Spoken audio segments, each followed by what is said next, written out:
Anda kembali bersama kami di debat kedua calon wakil presiden pemilu 2024.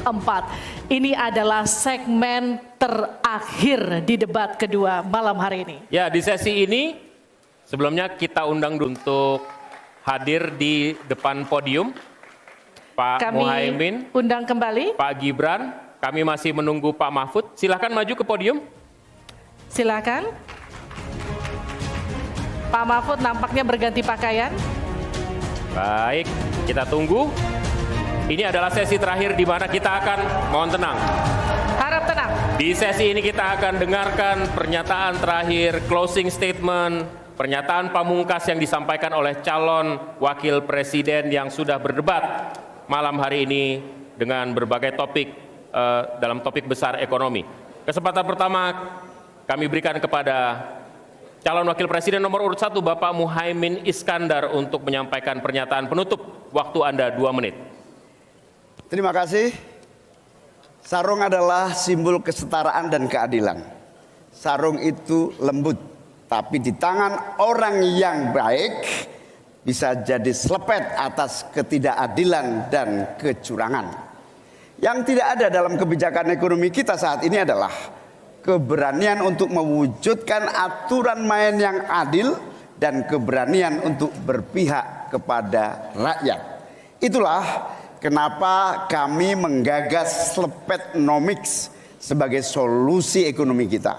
Segala ketidakadilan kita selepet. Slepetnomics adalah gagasan ekonomi yang sudah diuji oleh para pakar dan berbasis pada pengalaman batin dan juga pengalaman rasa. Ke depan, proyek yang menyedot begitu banyak uang rakyat hanya untuk memenuhi selera tertentu, kita harus selepet. Kita hadirkan perubahan berupa pemerataan dan pembangunan kota-kota dan desa-desa di seluruh Indonesia. Ke depan, kecurangan pembuat aturan yang merangkap sekaligus pemain bisnis harus kita selepet. Kita bangun kesetaraan bagi semua pelaku usaha untuk maju bersama. Dengan Slepetnomics kita pastikan pembangunan ekonomi Indonesia dikerjakan pakai hati, pakai otak. Sekali lagi, pembangunan Indonesia dilaksanakan pakai hati, pakai otak. Mari kita berdoa, semoga insya Allah saya dan Mas Anies memimpin Indonesia. Kita kerjakan pembangunan dengan menggunakan pakai hati, pakai otak. Semoga kita senantiasa diberi kekuatan untuk mewujudkan perubahan bagi bangsa kita. Amin. Baik. Ingin dimanfaatkan waktunya cukup Bapak? Kita lanjutkan ke calon wakil presiden nomor urut 2, Bapak Gibran Rakabuming Raka untuk menyampaikan pernyataan penutup. Waktunya 2 menit, kami persilahkan Bapak.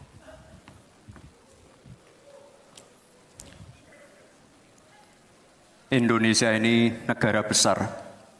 Kita harus bersyukur di tahun 2020 sampai 2030 nanti kita akan mendapatkan bonus demografi. Saat itulah sebagian besar penduduk kita ada pada usia produktif. Ini kesempatan kita untuk meningkatkan produktivitas nasional. Peluang untuk menuju Indonesia emas makin terbuka lebar. Tapi Bapak Ibu yang saya hormati, teman-teman sesama anak muda, ingat, kesempatan ini hanya datang sekali. Kesempatan ini tidak akan terulang lagi. Untuk itu kita harus kerja keras, kerja fokus, berani melakukan lompatan. Saya ucapkan terima kasih kepada Pak Prabowo yang sudah memberikan saya kesempatan untuk ikut andil dalam kontestasi ini. Saya sangat bangga sekali saya menjadi bagian dalam perjalanan menuju Indonesia emas. Saya ucapkan terima kasih juga Prof. Mahfud, Gus Muhaimin. Saya sangat senang sekali bisa satu panggung dengan orang-orang hebat seperti ini. Senang sekali anak muda bisa bertukar pikiran dengan ketua umum partai dan seorang profesor. Sekali lagi, terima kasih.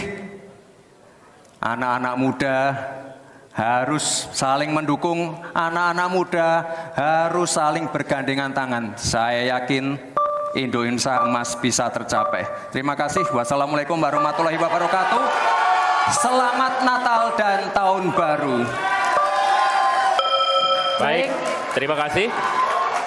Harap tenang, kita akan Masih melanjutkan. dalam sesi, mohon tenang. Waktu belum selesai. Kami persilakan selanjutnya calon wakil presiden nomor urut 3 Bapak Mahfud MD untuk menyampaikan pernyataan Saudara-saudara seluruh bangsa Indonesia, kami Ganjar dan Mahfud ingin memastikan untuk menyelenggarakan negara yang bersih melalui penegakan hukum tanpa pandang bulu.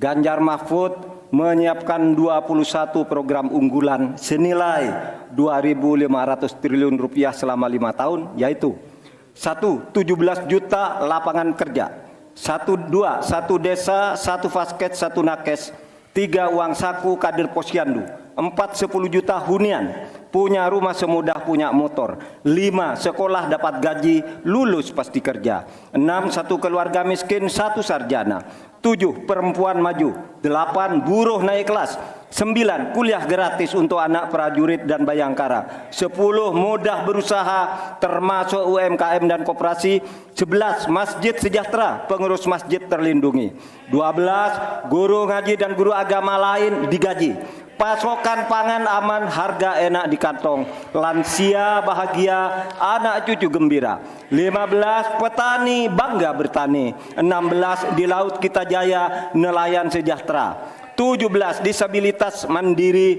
berprestasi, 1 desa 1 mobil akses, 18 internet super cepat, gratis dan merata, 19 bansos pasti lanjut tapi harus tepat sasaran, 20 sikat KKN, dan terakhir KTP Sakti. Segala kebijakan pemerintah harus mengutamakan kemakmuran dan kesejahteraan rakyat, termasuk memelihara fakir, miskin, dan anak terlantar seperti ketentuan pasal 34 ayat 1 Undang-Undang Dasar. Semoga niatan baik dan keikhlasan kami mendapat ganjaran ilahi dan tercatat di Lauhil Mahfuz. Selesai. Kita berikan aplaus dan apresiasi yang paling meriah untuk ketiga calon wakil presiden kita. Saya undang Pak Muhaimin, Pak Gibran, dan Pak Mahfud untuk ada di tengah. Untuk ada di tengah lingkaran merah ini. Kami juga memohon agar Pak Anies, Pak Prabowo, dan Pak Ganjar mendampingi calon wakil presiden masing-masing. Kami persilakan para Ini adalah calon presiden. calon-calon pemimpin kita yang dapat Anda pilih nanti di tanggal 14 Februari 2024. Kami juga mengundang Ketua KPU dan seluruh anggota KPU untuk bergabung bersama kita di sini.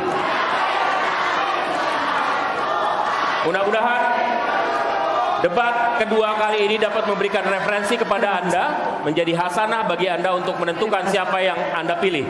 Ada 1, ada 2, ada 3.